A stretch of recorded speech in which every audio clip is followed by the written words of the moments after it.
हिंदी व प्रादेशिक न्यूज चॅनल्सवरून निवृत्त अधिकाऱ्यांनी व संरक्षण तज्ज्ञांनी नागरिकांच्या व भारतीय व्यापाऱ्यांच्या मनावर हॅमर केली पाहिजे। अशी दुसरी गोष्ट म्हणजे कायमस्वरूपी संरक्षण निधीच्या माध्यमातून आपली सैन्यदले मजबूत करण्याबरोबरच चीनचे आर्थिक सामर्थ्य शक्य होईल तेवढे कमी करत राहणे।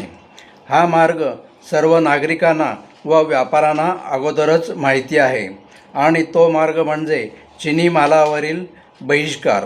अनेक गोष्टी आपण चीनकडून आयात करत आहोत व त्यातील काही गोष्टी आपल्याला आयात करीत राहाव्या लागणारच आहेत, पण नागरिकांना लागणाऱ्या सर्व गोष्टी केवळ स्वस्त आहेत म्हणून आपण नागरिक चीनी बनावटीच्या गोष्टी खरेदी करत असतो, पण भविष्यात या सर्व गोष्टी आपल्याला भयंकर महाग पडणार आहेत हे आपण विसरत आहोत।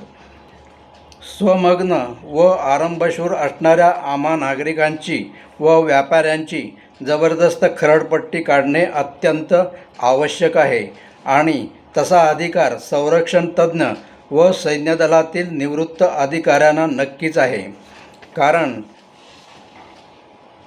जनतेच्या मनात आपल्या सैन्यदलाबद्दल विश्वास व आदर आहे।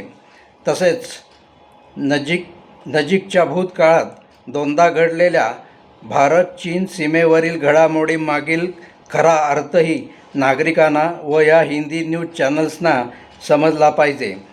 याबद्दलची माहिती पुढील माहिती सत्रात। जय हिंद।